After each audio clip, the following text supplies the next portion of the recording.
Glória a Deus. Boa noite, igreja. Graça e paz, amém? As crianças podem ir para o seu culto.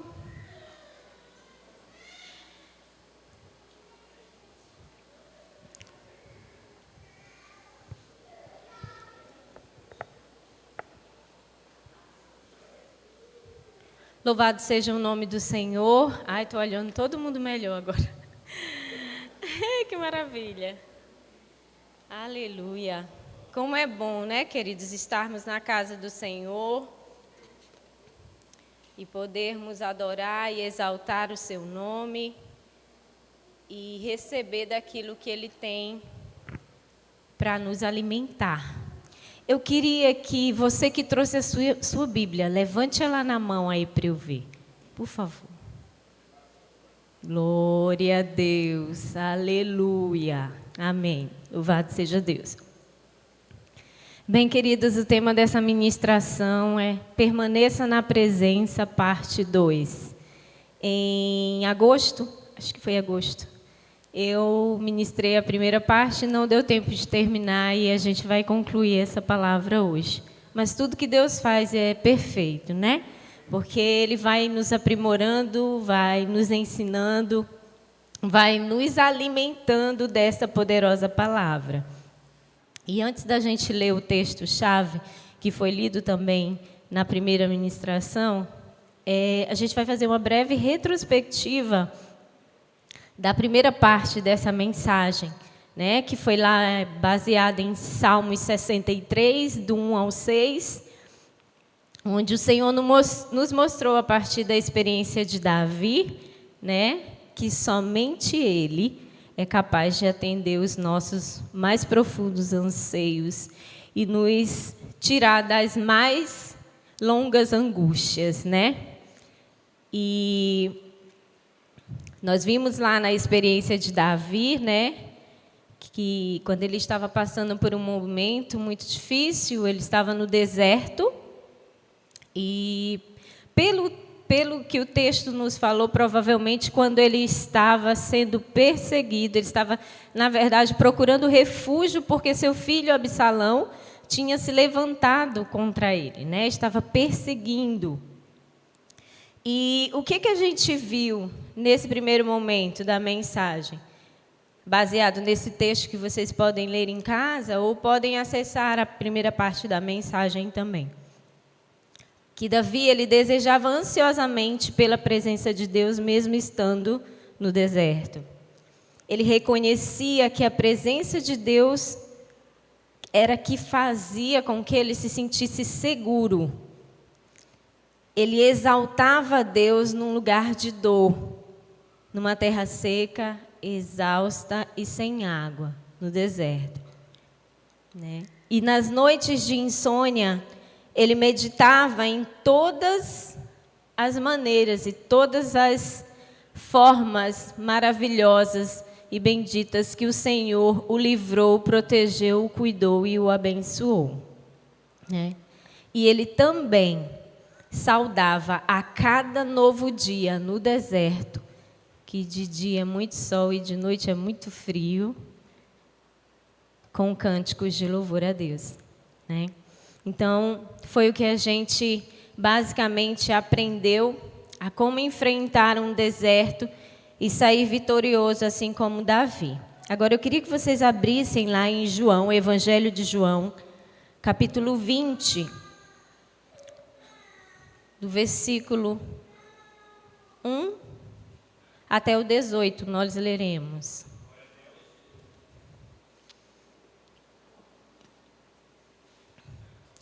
João, o Evangelho de João, capítulo 20, versículo 1 ao 18.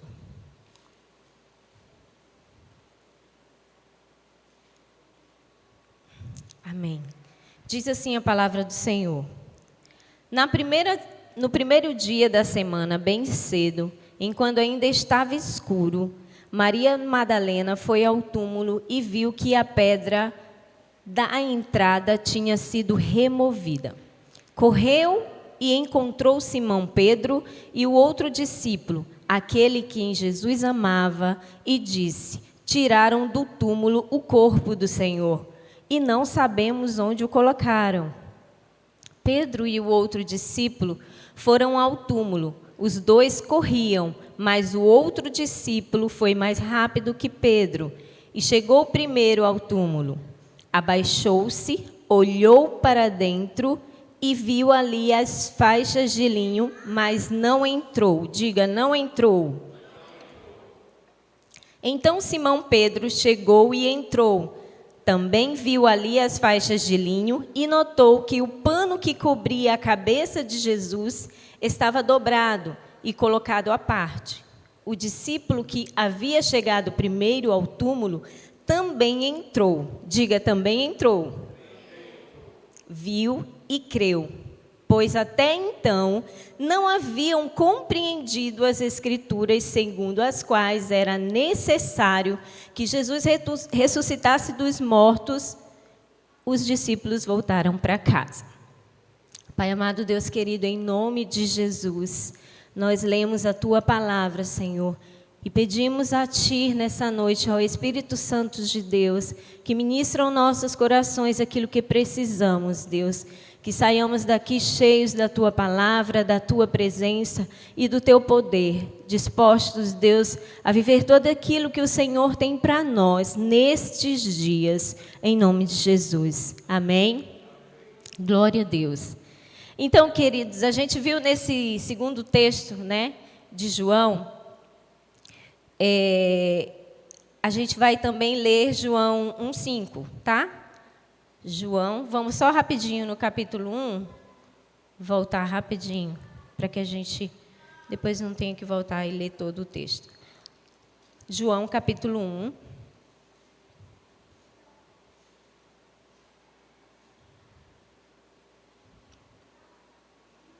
Diz assim: no princípio, aquele que é a palavra já existia.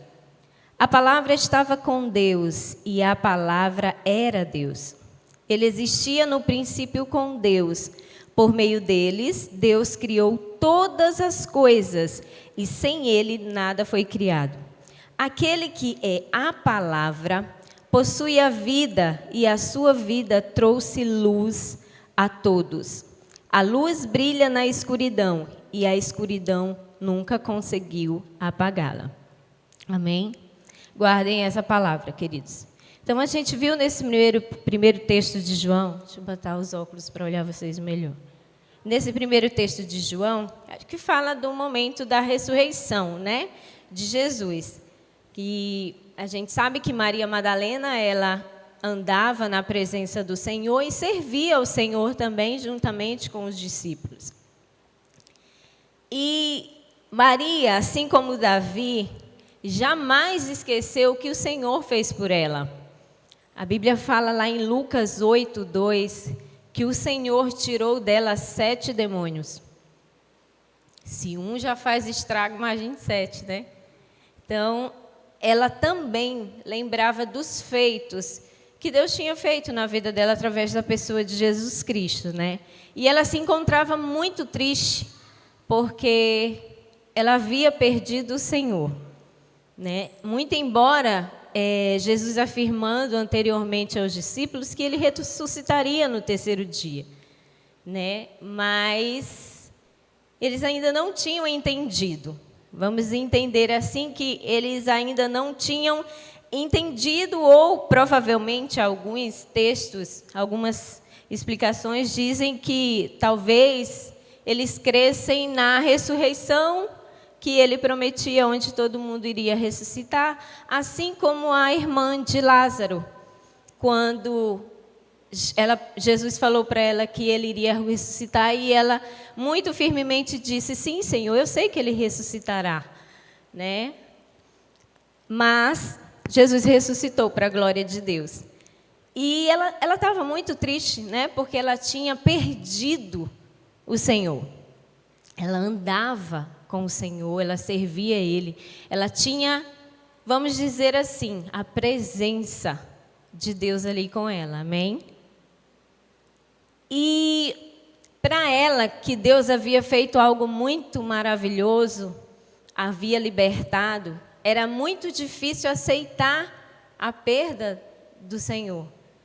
E por Jesus haver sido crucificado na sexta-feira, e o sábado inicia para os judeus no pôr do sol, né?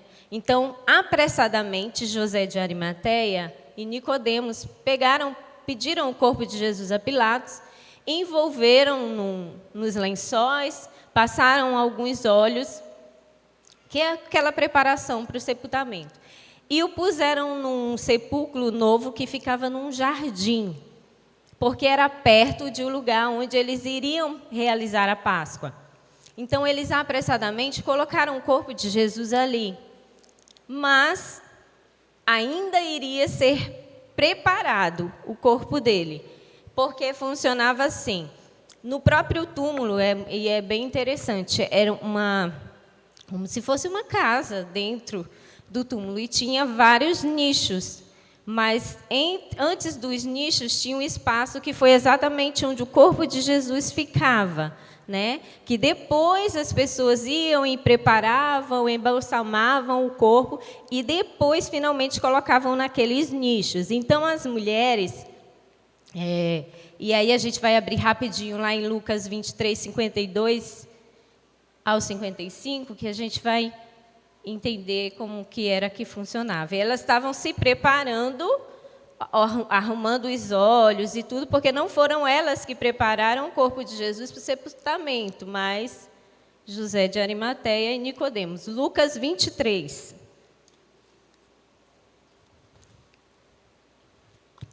Aleluia.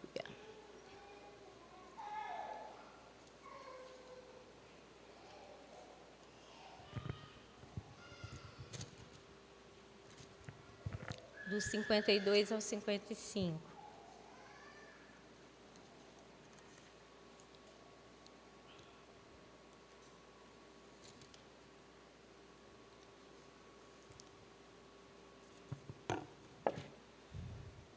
José foi a Pilatos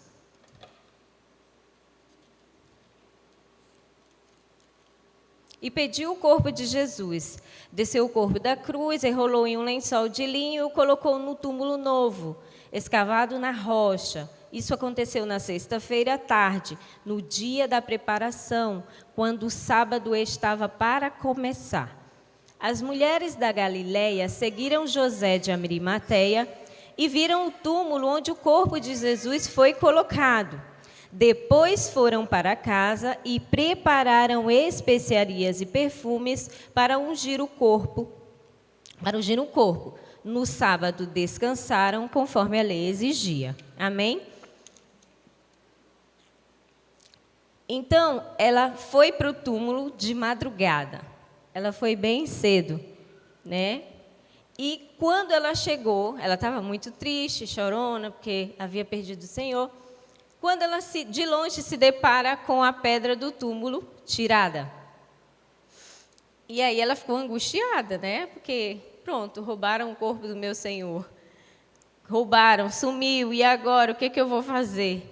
Naquele desespero, naquela angústia, o texto fala que ela saiu correndo ao encontro de Simão Pedro e o outro discípulo de Jesus, né?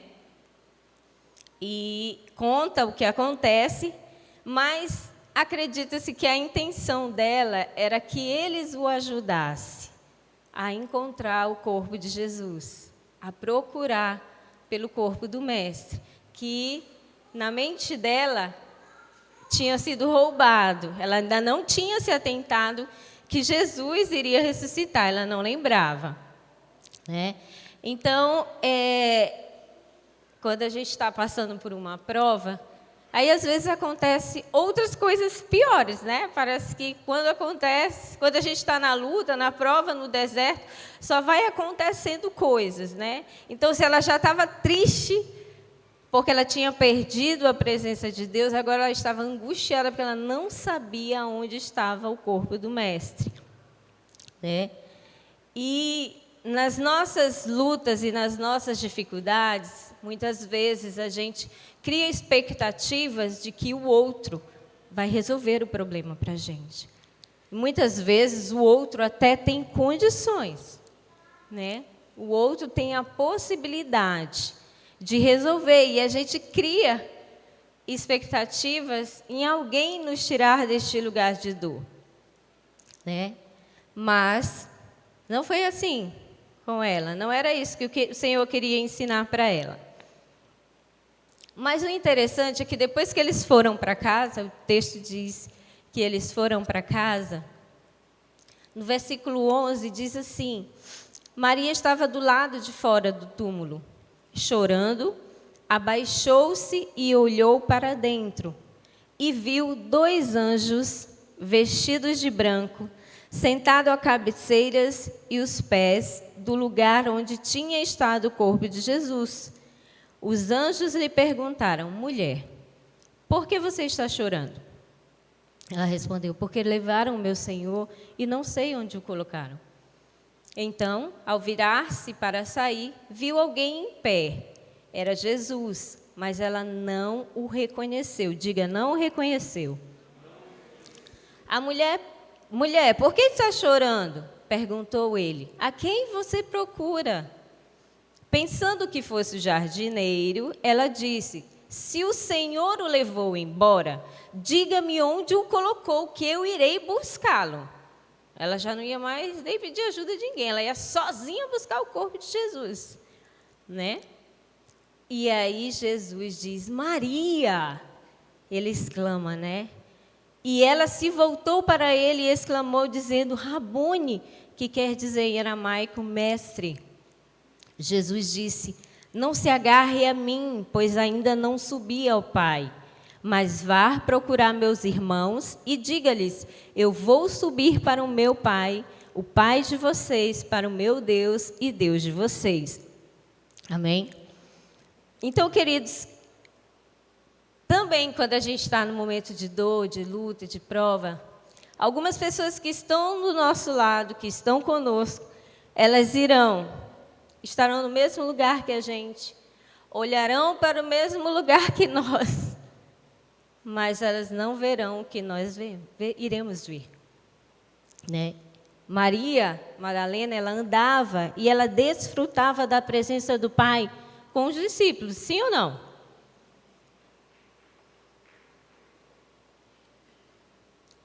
Mas a gente viu lá no texto que Pedro foi quem entrou primeiro no túmulo, não foi? Ele viu alguma coisa? Ele viu anjo?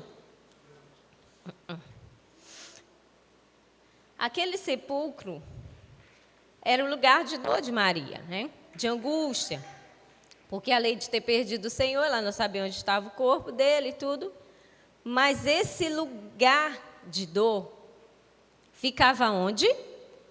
Num jardim. E alguém estava lá presente desde a hora que ela chegou, a pessoa mais importante, Jesus. Era o lugar de dor e sofrimento para Maria, mas Jesus estava lá, naquele lugar de dor. E todos nós, queridos, quando passamos por prova, temos o cuidado de Deus.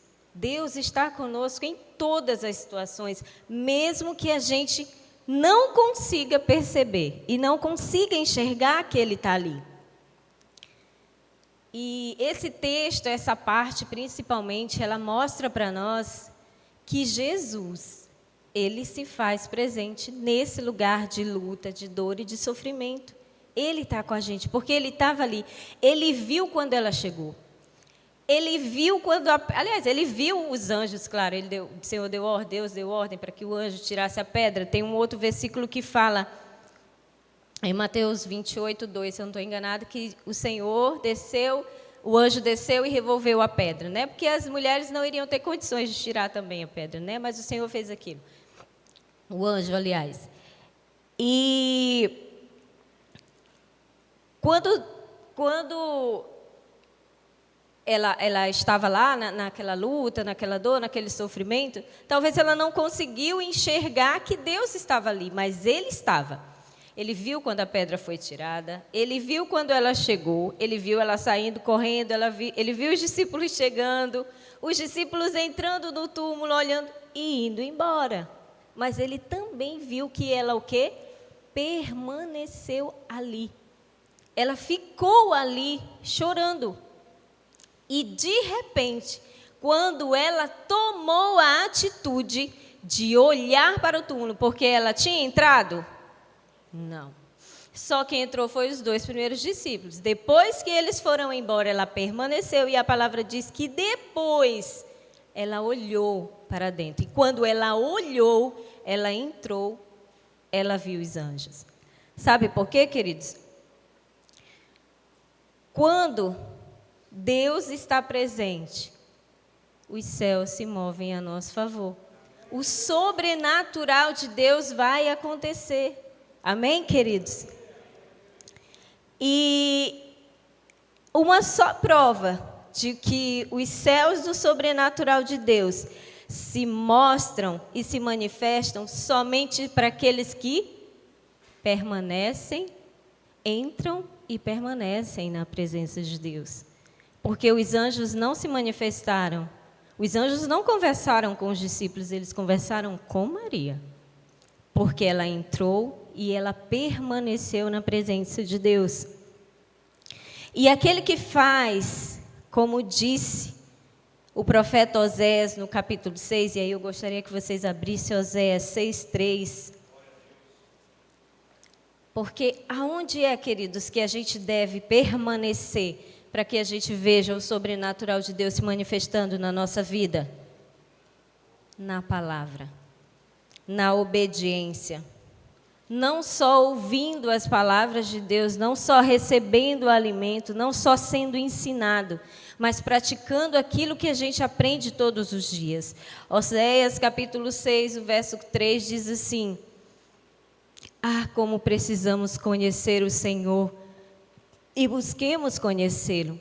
Ele nos responderá tão certo como chega o amanhecer ou vem as chuvas da primavera.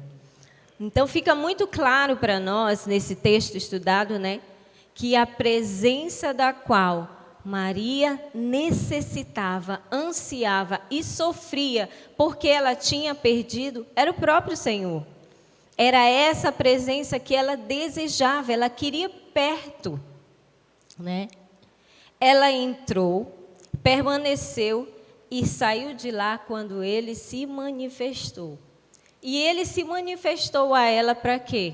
Para que ela cumprisse o propósito para qual ela foi alcançada pelo Senhor. Então, para que o propósito de Deus se cumpra na nossa vida, a gente precisa estar e permanecer na palavra. Diga, permanecer na palavra. Amém.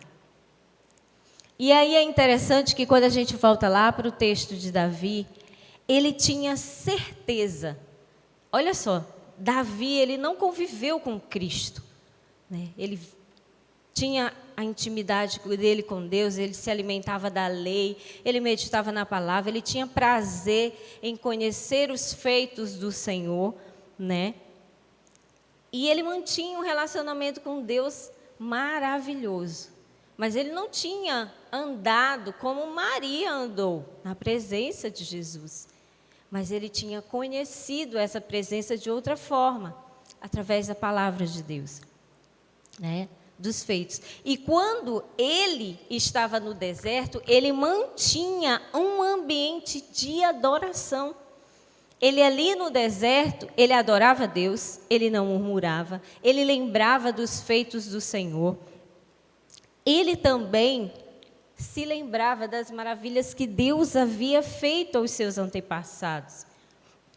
Então, naquele deserto de Davi, a presença de Deus se manifestava na vida dele, ele atraía a presença de Deus naquele lugar, naquele deserto, naquele sofrimento, naquela luta, através da lembrança do que Deus havia feito, relembrando os milagres que o Senhor tinha feito na vida dele, e a partir dali, ele louvava a Deus, ele entoava, ele adorava, ele não murmurava, ele não reclamava. Quando a gente lê o Salmo 119, que é o maior salmo que tem na Bíblia, né, professor? É o maior salmo que tem na Bíblia, o maior capítulo de salmo. a gente se apaixona pela forma. Quem se debruça mesmo e lê o texto com muita atenção, a gente se apaixona pela forma como Davi ama a palavra de Deus. Como ele fala a respeito. É como se ele respirasse, ele só desejasse aquilo, ele não visse outra coisa. Quando a gente lê o texto, a gente tem essa sensação, né? Então, o texto que a gente leu depois de João, o Evangelho de João, do capítulo 1 até o 1 ao 5, nos ajuda a entender que essa presença que estava desde a criação do mundo era o quem? Algumas outras versões diz, e o verbo era Deus, no princípio era o verbo se fez carne. Na minha tradução diz, no princípio, a palavra. A mesma coisa, o mesmo significado, tá? Então, o texto de João 1,5 nos ajuda a permanecer, nos ajuda a entender como permanecer na presença. De que forma? Conectados à palavra. Não existe, queridos, outra forma, porque até orando, para que as nossas orações sejam respondidas, a gente tem que orar de acordo com a palavra. Porque o Senhor falou que a gente pede e não recebe porque a gente pede mal. E por que a gente pede errado? A Bíblia também fala. A gente erra porque a gente não conhece as Escrituras e nem o poder de Deus. Amém? Então, a presença que nós precisamos exercitar, estar e nos relacionar é a palavra. É essa palavra que vai falar conosco. É essa palavra que vai se manifestar a nós. E o interessante é que o texto de João 1, no finalzinho, lá no versículo 4, no versículo 4 e 5, ele diz assim: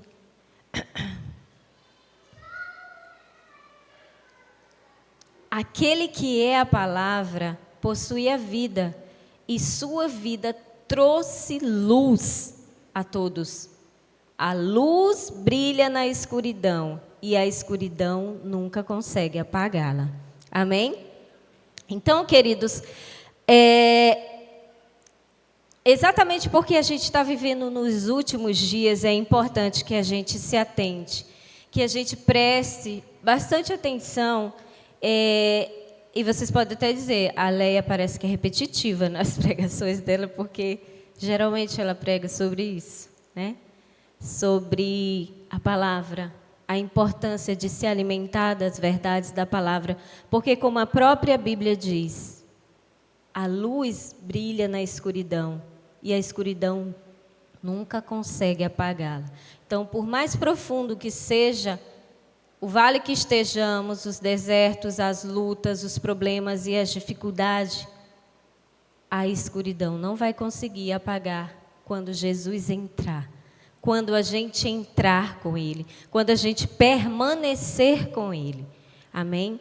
Porque a luz da palavra de Deus tem o poder de limpar, de clarear, de trazer a verdade dos nossos pecados, das coisas ruins que temos em nós, do que somos e o que fazemos. E somente essa verdade, nos confrontando, é que provoca a mudança que a gente precisa ter para, de fato, permanecer com o Senhor. Tá? E aí, queridos, o inimigo das nossas almas nunca esteve tão ávido nos últimos tempos em desviar crente. Porque quem está no mundo ele já não tem muito trabalho. O propósito dele é desviar o crente. É desviar, não é fazer o irmão pecar aqui e depois sair correndo, chorando. Não, é desviar mesmo. É tirar ele do propósito para que Deus chamou. Quando ele quer fazer isso, ele não aparece de rabinho e de chifrinho. Ele não aparece assim. Sabe como ele se manifesta para o crente? Através da palavra. Ele usa a própria palavra. Ele conhece ou não conhece a palavra? Conhece. Até mais que muitos crentes, né? Ele sabe o que está escrito lá. O próprio Jesus foi tentado por ele lá em Mateus 4, do 3 a 7. Eu vou abrir rapidinho, que tem uma parte muito interessante. Porque Jesus aqui também nos ensina de que forma, Mateus 4, do 3 ao 7. Diz assim: o tentador veio e lhe disse: se você é o Filho de Deus, ordene que essas pedras se transformem em pães. Jesus, porém, respondeu: as Escrituras dizem, uma pessoa não vive só de pão, mas de toda palavra que vem da boca de Deus. Então o diabo o levou à cidade santa, até o ponto mais alto do templo, e disse: se você é o Filho de Deus, salta daqui, pois as Escrituras dizem que ele ordenará aos seus anjos que o protejam e eles o sustentarão com as mãos, para que não se machuque o pé em alguma pedra.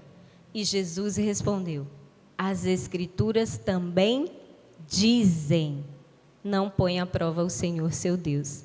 Vamos dizer, as Escrituras também dizem. Amém. Glória a Deus por essa palavra. E assim como Jesus, a gente também, queridos, precisa ter o também está escrito. Quando a gente for confrontado. Quando a gente for confrontado, e não só nas tentações do diabo, mas confrontado no nosso dia a dia também, tá? Isso, para que a gente entenda por que ele usa um texto, ele usa um texto e aí a gente fica confuso. A gente não entende bem o texto. E aí ele usa daquela confusão para nos fazer desacreditar. Existem pessoas especialistas em pegar textos isolados da palavra de Deus para te confrontar. Eles pegam um versículo específico e dizem: olha, mas a Bíblia aqui está dizendo... Um exemplo bem claro. Por conta da guerra entre o Hamas e Israel, eu cheguei lá na escola e lá tem bem pouco crente, por enquanto, né? Em nome de Jesus, aquele povo vai ser ganho para Jesus. Mas, e eles estavam falando, né, e tal, e não sei o quê. Aí ele diz assim: mas também... eles, claro que eles estavam do lado do Hamas, né? A maioria ali é petista, assim. E eles estavam tentando justificar a atitude do Hamas em devolver, né, a guerra, as bombas, os ataques. E aí eles disseram assim: não, mas a própria Bíblia, se você for ler, o professor de história até lembra, se você for ler no Antigo Testamento, lá está falando, Deus mandava eles matarem as pessoas, as crianças, as mulheres, para tomar as terras. Uia! Eu entrei, ouvi aquilo. Não vou perder meu tempo, não. Depois eu vou pegar ele lá na sala, quando ele estiver sentando comigo para elaborar a atividade, eu vou explicar o que está escrito lá. Mas assim, só para vocês entenderem. Ele pegou algo, é verdade isso ou não é? Mas é no contexto que ele estava afirmando que por que justificava? Não. E aí você imagina uma pessoa que não conhece Deus e ouve um negócio daquele. Entendeu? E um crente que não lê a Bíblia, que nunca leu o Antigo Testamento, porque é muito difícil, tem muita coisa que não dá para entender. Né? Então, assim, é assim que o diabo trabalha para desviar o crente. É desse jeito. Esse foi só um exemplo simples, tá? Mas por que a gente precisa ficar atentos, queridos, em relação a isso? Acho que o Adriano falou na mensagem passada, eu já falei alguma vez também, já citei aqui com os jovens. A gente sabe aí da modinha agora, né, da IA, né, da inteligência artificial, que faz muitas coisas aí para muita gente, muitas coisas legais até, né? E discussões recentes entre teólogos e filósofos, né, para saber se ferramentas como o ChatGPT, quem já ouviu falar do ChatGPT? Jovens, especialmente, né? O pessoal aí das escolas, das faculdades, né? Povinho bom. Então, e aí eles estavam discutindo a respeito que se essas ferramentas, essa ferramenta, né, ela poderia gerar novas religiões, olhem só, e criarem textos que pudessem ser considerados sagrados. Teólogos e filósofos estão discutindo sobre isso, né?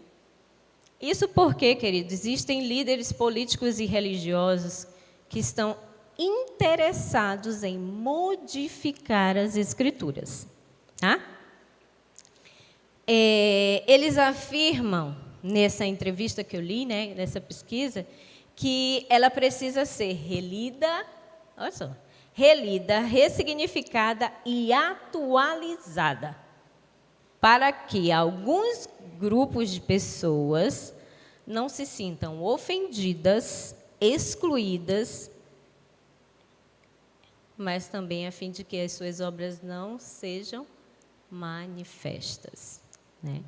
E aí, nessa entrevista, havia o teólogo Marius Derobantu. Ele é pesquisador da Universidade de Amsterdã, em Holanda. Ele chegou a afirmar que a religião, como nós conhecemos, ela está ligada diretamente às Escrituras, né? Tudo que a gente pratica, tudo que a gente faz é com base nas Escrituras. E aí, ele faz uma pergunta que ele mesmo responde. Ele diz assim: se a inteligência artificial pode criar grandes números de textos, quem determinará se eles serão sagrados ou não? Eu estou perguntando para vocês. Ele respondeu: o sagrado ou não estará na mão dos homens que a programarem, né? Então, só para que a gente saiba, queridos, existem homens hoje devotando suas vidas em estudar, em conhecer, em aprender, interpretar meticulosamente a palavra de Deus, mas não com o propósito de serem libertos por ela, de serem alcançados, de conhecerem esse Deus maravilhoso que a gente conhece e desfruta, né?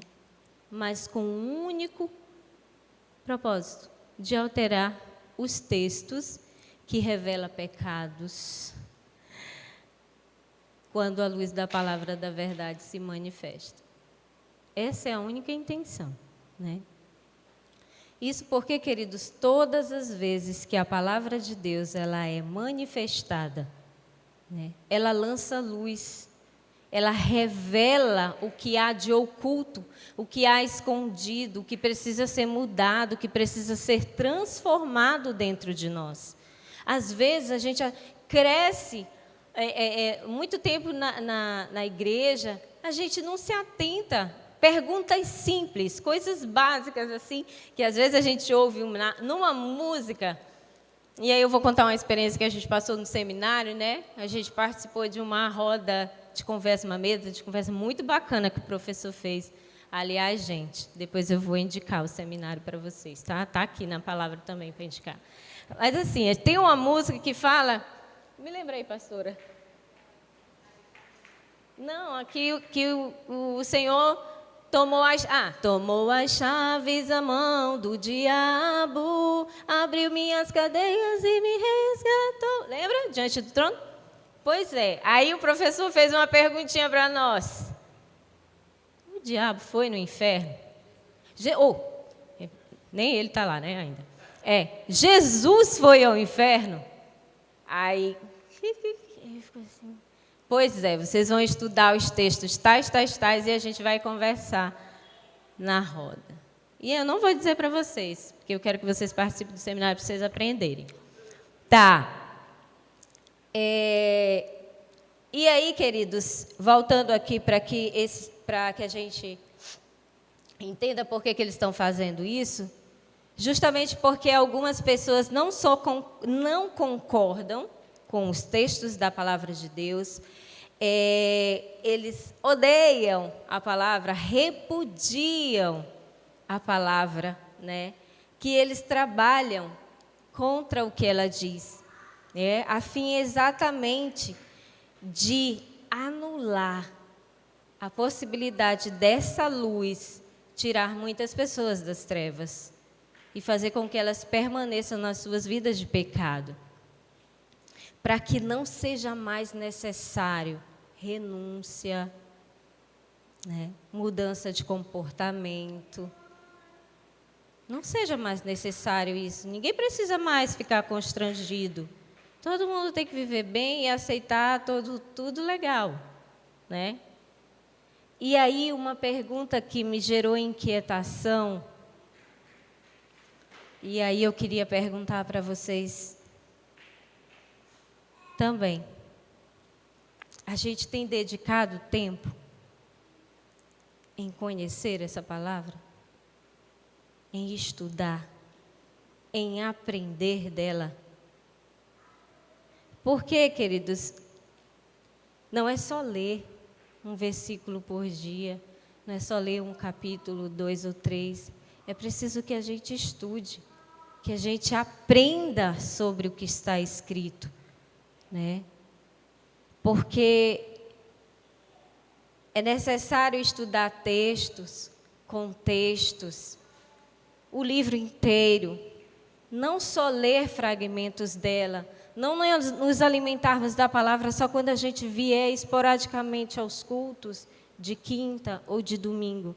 Queridos, isso não será suficiente para que a gente possa argumentar contra uma investida de Satanás nas nossas vidas e contra a investida de alguém que possa se levantar e dizer para você que não é verdade o que você acredita. Se você não tiver como contestar, e vamos lá que eles consigam fazer essas alterações. Se a gente não conhecer o que estava escrito, como é que a gente vai saber? Sabe o que me preocupa de verdade? Não somos nós, queridos, que já estamos aí caindo os dentes na igreja. São as nossas crianças, os nossos jovens, os nossos adolescentes. E aí a gente pode até pensar assim, mas eu não me converti na idade que eu estou, não estou aqui servindo a Deus. Queridos, mas o nosso tempo de juventude era outro. Não existia inteligência artificial na nossa juventude. Não existia essa influência obstinada em gastar, em nos tirar do propósito de conhecer a Deus e a sua vontade. Não existia. Sempre existiu o inimigo tentando nos tirar? Sim, sempre. Sempre foi difícil ler, estudar e meditar na palavra? Sim, sempre. Mas hoje a gente conta com um inimigo a mais. Hoje o Senhor não precisa nem mandar os demônios dele para estar atormentando a gente na hora de ler a Bíblia. Basta a gente não desligar o celular. Toda hora, plim, plim, plim, plim, plim, plim, plim, plim, plim.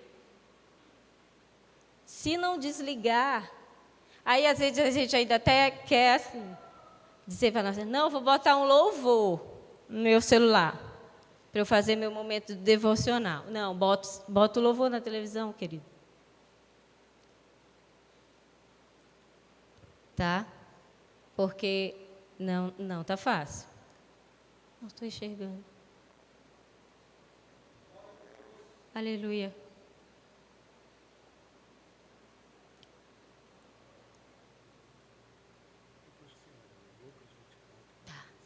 Tá bom. Glória a Deus. Está vendo que eu preciso trocar o óculos também, pastor? Mas essa letrinha aí, né? Não dá, né? A gente depois vai ler Lucas 24, 45, né, pessoal? Só para eu finalizar aqui, ler uma vez por dia não nos torna aptos para argumentarmos a razão da nossa fé, queridos.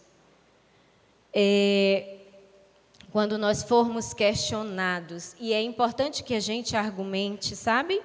Não é para a gente brigar, não é para discutir, bater boca. Ah, mas é porque eu sei da verdade. Ah, mas é porque eu tenho a verdade. Amém. Se você o tiver, o Senhor e a palavra do Senhor na sua vida. Mas é preciso que essa verdade seja verdade para você, na sua vida, no seu viver diário. Não só para vencer um discurso, não só para vencer um debate. Amém? Aleluia. Vamos abrir lá Lucas 24, 45.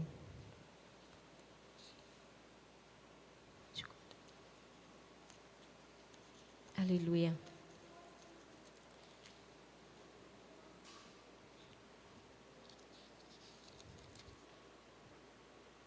Diz assim a palavra do Senhor. Então ele lhes abriu a mente para que entendessem as Escrituras. Aleluia, Jesus. Quem abre a nossa mente para entender as Escrituras? Ele, o Senhor. Amém? Glória a Deus. Então, se você lê e não entende, peça ajuda para o Senhor. Senhor, me ajuda a entender a tua palavra. Ou pegue o capítulo de 119 de Salmos e tire a cada 3 ou 4 versículos e declare aqueles versículos na sua vida. Faça daqueles salmos sua oração diária antes de meditar na palavra. Vocês vão ver coisas grandes que o Senhor vai se revelar para vocês. Amém, queridos? 1 Pedro 3, do 14 ao 15, ele diz, ele só confirma o quanto a gente precisa conhecer as Escrituras para que a gente possa argumentar a respeito da nossa fé, queridos. 1 Pedro 3, 14, 15. Diz assim, 14. Mas ainda que sofram por fazer o que é certo, vocês serão abençoados. Portanto, não se preocupem e não tenham medo de ameaças. Em vez disso, consagrem a Cristo como Senhor de sua vida. E se alguém lhes perguntar a respeito de sua esperança, estejam sempre preparados para explicá-la. E só lendo um versículo ou ouvindo aqui, a gente não vai estar preparado. A gente precisa arregaçar as nossas mangas. A gente precisa se dedicar, se esmerar em fazer isso. Sabe por quê, queridos? A história, ela sempre se repete. De uma forma ou de outra, ela sempre se repete. Nós já tivemos quantas guerras mundiais? 2. Mas temos algumas pequenas guerras, né? E possivelmente aí uma terceira querendo surgir, né? Meio que as portas por aí. Mas, se a gente lembrar, no período pré-holocausto, Hitler, antes de ser autorizado a queimar as Bíblias, ele foi tomar das pessoas. Tomar, ele recolheu a Bíblia das pessoas. Né? E dependendo de como nós nos posicionarmos frente ao desafio de estudar, conhecer, se dedicarem a aprender a respeito dos textos sagrados, não nos surpreendamos se de repente algumas casas publicadoras forem proibidas, forem ameaçadas e forem obrigadas a pararem de publicar esse maravilhoso material que a gente tem hoje. Né? Porque começa assim, queridos. E aí, hoje, graças a Deus, nesse país, a gente tem a oportunidade de levar essa Bíblia aonde a gente quiser. Sim ou não? Pode levar para o trabalho. Eu mesmo tenho uma Bíblia no trabalho. Tenho outras em casa, né? Então, antes que isso aconteça, eu quero propor para vocês, vamos escrever essas palavras no nosso coração. Vamos aprender a respeito do Deus que a gente serve, para que a gente esteja prontos, queridos, para argumentar a respeito da nossa esperança, sabe? Para que a gente possa ensiná-la às futuras gerações. A gente precisa ser a resistência que o inimigo não atropela. Diga amém. Eu sou a resistência que o inimigo não vai atropelar e não vai enganar e nem confundir. Amém, queridos. Porque, queridos, o que coloca Satanás em fuga não é um crente que ora no manto, não é o falar em línguas, não é isso que bota Satanás em fuga. De jeito nenhum. Não é o dinheiro que você tem na sua conta bancária, não é a felicidade que você tem, nada disso que coloca Satanás em fuga. O que coloca Satanás em fuga é um crente que ora a palavra, que medita na palavra, que canta a palavra, que lê a palavra, que ensina a palavra, que prega, que caminha debaixo dessa palavra. É desse que o inimigo foge. Igual ele fugiu da presença de Jesus, porque Jesus disse, também está escrito, porque ele era a própria palavra. Satanás não sabia disso, mas ele é tão ousado que ainda tentou, né? E aí você pode dizer assim, mas o diabo sabe que comigo ele não vai vir, mas ele vai usar, queridos. E é importante que a gente esteja preparado para isso, tá? A gente precisa caminhar na palavra e dizer, assim como o salmista Davi, ele diz, lâmpada para os meus pés é a tua palavra e luz para o meu caminho. A gente precisa ler a Bíblia toda, diga, ler a Bíblia toda. Até Números, queridos, é para ler. Tem propósito em ler Números, tem entendimento ali, tá? E é aí que eu quero indicar o seminário para vocês, queridos. Nós somos uma igreja privilegiada, porque nós temos um seminário aqui dentro da igreja, por um preço super acessível. Não são todos os dias da semana. O nosso professor é um instrumento de Deus. Vocês já viram ele ministrando a palavra aqui? Imagina ele explicando, ele dando aula. Como é bacana e como é bom, queridos, a gente aprender, a gente sair daqui com a certeza, com a verdade, com os textos, onde prova que aquilo que está sendo falado é verdade, ou refuta aquilo que está sendo dito. Então, eu queria te incentivar a fazer, os materiais são excelentes. A gente aprende muito também no compartilhar com os outros irmãos.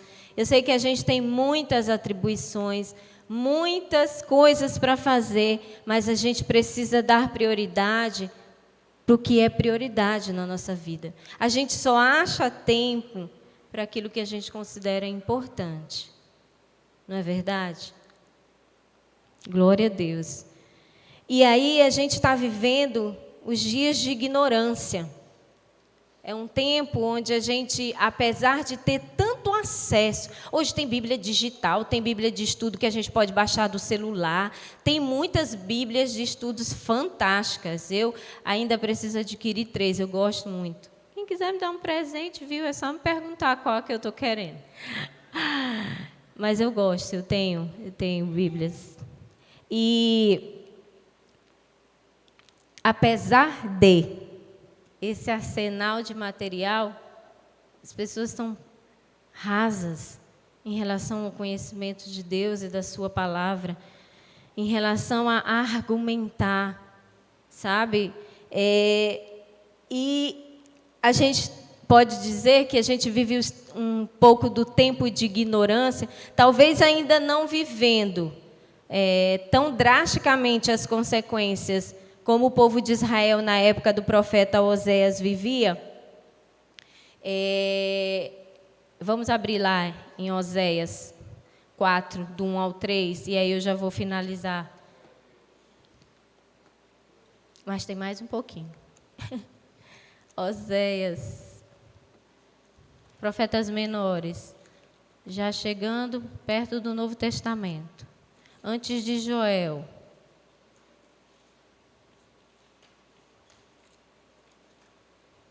Depois de Daniel.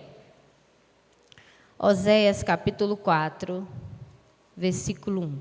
Olha só o que dizia, o Senhor. O texto diz assim: acusações do Senhor contra Israel. Ó israelitas, ouçam a palavra do Senhor. O Senhor apresentou acusações contra vocês. Não há fidelidade, nem bondade, nem conhecimento de Deus em sua terra. Vocês fazem votos e não cumprem, matam, roubam, cometem adultério, há violência em toda parte, um homicídio atrás do outro. Estamos vivendo ou não isso, queridos? Por isso sua terra está de luto e todos desfalecem, até os animais selvagens, as aves dos céus e os peixes do mar estão desaparecendo. E aí a gente vê o próprio Deus, apresentando as acusações sobre o povo. Todos esses pecados listados aqui no capítulo 2, eles fazem parte da lista fundamental da responsabilidade do povo na aliança. Eles estavam descritos lá nos 10 mandamentos. Então, os princípios básicos da lei básica não estavam sendo cumpridos pelo povo.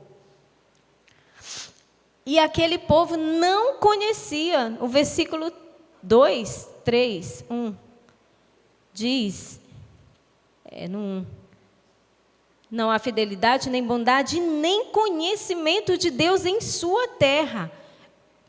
Eles não conheciam e não estavam praticando a palavra de Deus. No versículo 4, ele se direciona aos sacerdotes, dizendo assim, não apontem o dedo para outra pessoa, não tentem escapar da culpa. Minha queixa é contra vocês, sacerdotes.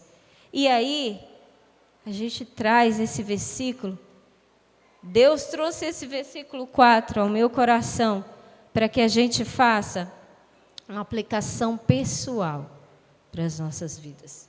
Quem são vocês? Quem somos nós na nossa casa? Sacerdotes e sacerdotisas, amém?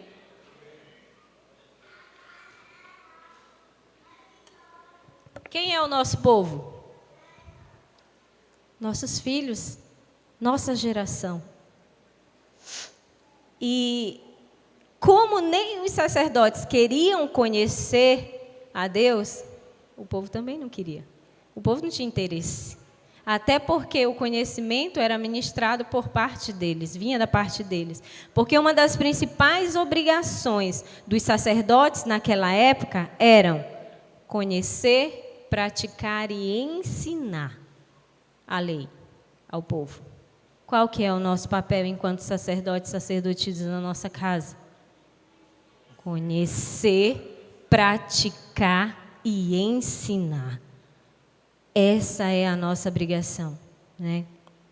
Não basta só dizer para as crianças que já sabem ler que elas precisam fazer a leitura da palavra. Não basta só dizer que elas têm que fazer o devocional. A gente precisa ser exemplo. Elas precisam ver em nós. Elas precisam nos ver fazendo isso. E ainda assim é importante que façamos com eles também. Principalmente no que diz respeito à leitura da palavra. Queridos, vamos investir em Bíblias de qualidades para as nossas crianças. Às vezes a gente gasta dinheiro com um brinquedo tão caro que rapidinho ele vai deixar de lado. E a gente não quer investir quando a gente olha uma Bíblia bacana, com comentários, com ilustrações, com sugestões, com pesquisas. Tem muitas Bíblias infantis maravilhosas. A gente acha caro. Queridos, eu não acho caro aquilo que eu não sei fazer. Eu não sei produzir, eu não acho caro. Então, essa chamada é para nós. Porque nós já temos a palavra? Temos. Sabemos, somos exortados, somos chamados, sabemos que temos que ler a Bíblia. Querendo ou não, a gente está aqui, está ministrando, está na célula, vem para o seminário, aprende. Se a gente não instruir as nossas crianças, querido, o que vai ser da geração futura? O que vai ser? Olha, eu falo sinceramente para vocês, isso me dá um desespero, vocês não têm noção. Isso me angustia profundamente pelo meu filho e pelos filhos de vocês. Deixa eu falar para vocês, não é responsabilidade minha inculcar a palavra de Deus na mente das crianças. Não é minha responsabilidade. A responsabilidade é dos pais de fazerem isso. Tem devocional, querido, de criança aí que está do jeito que recebeu.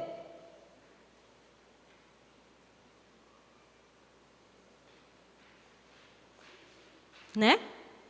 Então, assim, não é dizer, vai lá, menino, fazer. Não, queridos, faça.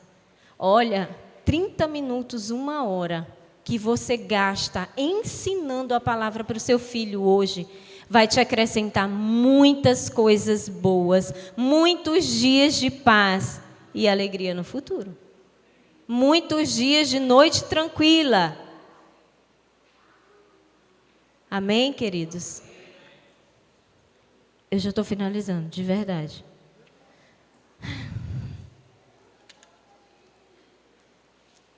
E outra coisa, eu sugiro para vocês, Bíblia de papel, por favor. Nada de Bíblia no celular para criança, pelo amor de Deus. É Bíblia de papel. Senta com ele, põe ele para ler, para ele marcar o texto na Bíblia, para ele fazer um registro do que aquilo falou com ele.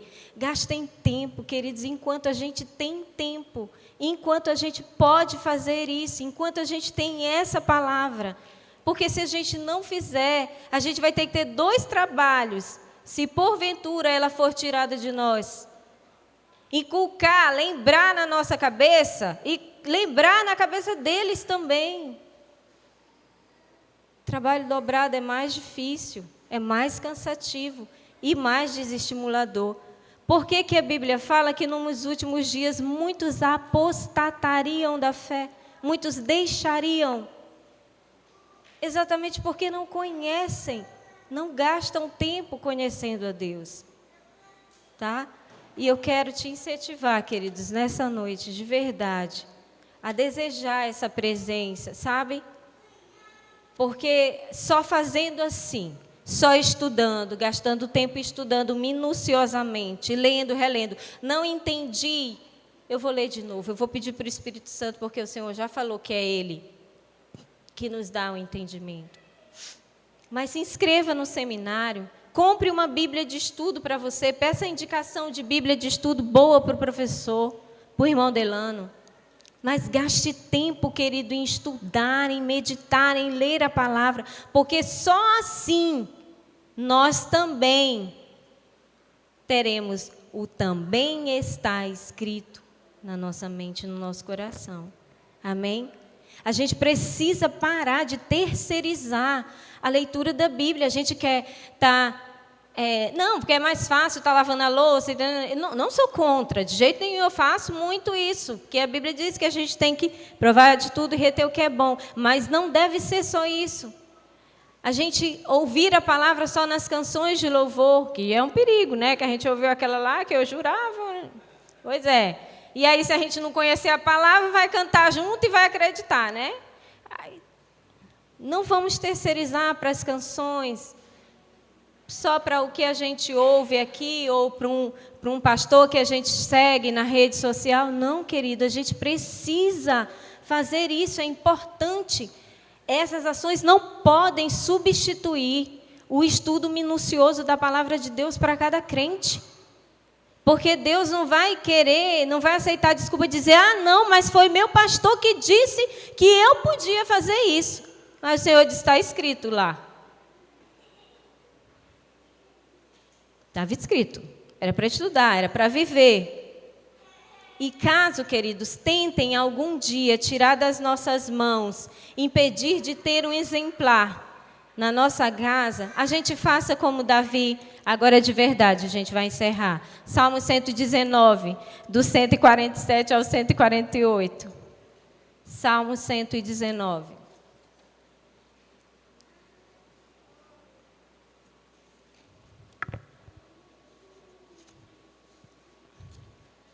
O pessoal do louvor pode subir. Ô, Jeová.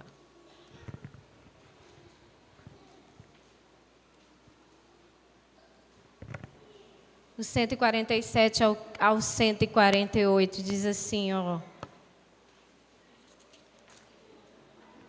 Aleluia, Senhor. Eu tenho que tirar o óculos. Levanto-me cedo, antes de o sol nascer. Clamo e ponho minha esperança em tuas promessas. Desperto de madrugada para refletir em tuas palavras. Amém, queridos? Que a gente possa fazer como o salmista Davi, enquanto é tempo. E será verdade o que ele diz no 119:11. Nas nossas vidas. Guardei a tua palavra em meu coração, para não pecar contra ti. Aleluia. Eu não posso espiritualizar. Diga sim, eu não posso espiritualizar aquilo que eu preciso estudar. Aleluia. Se lermos a palavra, meditarmos nela, ela fundamentará as nossas orações e elas se tornarão eficazes. Amém, queridos? Eu gostaria de te convidar a ficar em pé. Eu peço ao Senhor que essa palavra, ela dê frutos na sua vida, na minha vida, e que a gente possa pôr em prática tudo aquilo que a gente aprendeu nessa noite, que a gente possa remir os tempos, porque os dias maus se aproximam, e que a gente tome a decisão. Queridos, não vamos achar que isso não vai acontecer. Os discípulos achavam que sempre teriam o Senhor com eles. Eles não acreditaram que Jesus iria ressuscitar. Eles foram no templo, no túmulo, e quando eles viram os discípulos, homens, os dois, quando eles viram a faixa de linhos dobrada sobre o lugar onde estava o corpo de Jesus, eles então entenderam e se lembraram do que Deus havia prometido, que o Senhor havia prometido que ressuscitaria. Então não vamos esperar acontecer para a gente correr atrás do tempo perdido. Vamos fazer enquanto é tempo. Amém, queridos? Glória a Deus. Aleluia.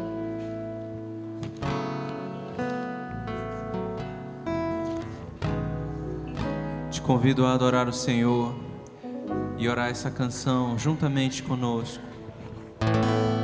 Eu me rasgo por inteiro, faço tudo, mas vem novamente. Eu mergulho na mirra ardente, mas peço que tua presença aumente.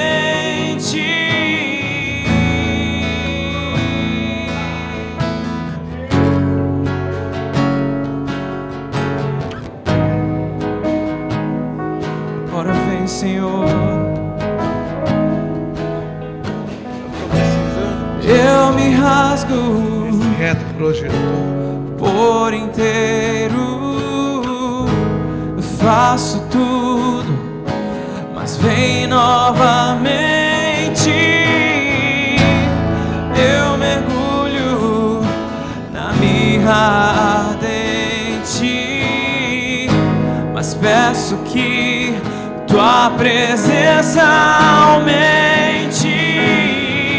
E se eu passar pelo fogo, não temerei. Na tua fumaça de glória eu entrarei, longe do santo dos santos, não sei mais viver. E se eu passar pelo fogo, não temerei. A tua fumaça de glória eu entrarei, longe do santo dos santos, não sei mais viver.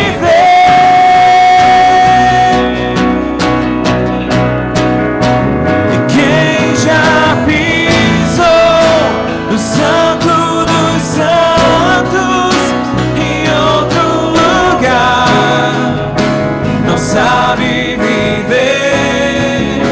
E onde estiver, clamar pela glória, a glória de Deus.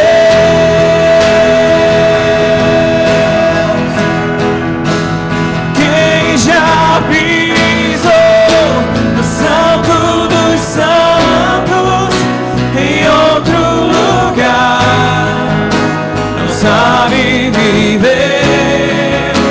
E onde estiver, clamar pela glória, a glória de Deus. Levante as suas mãos e declare: glória,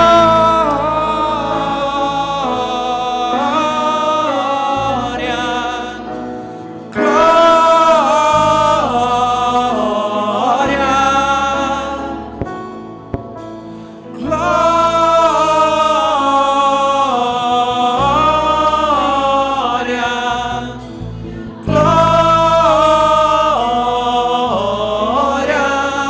Declare: santo, santo.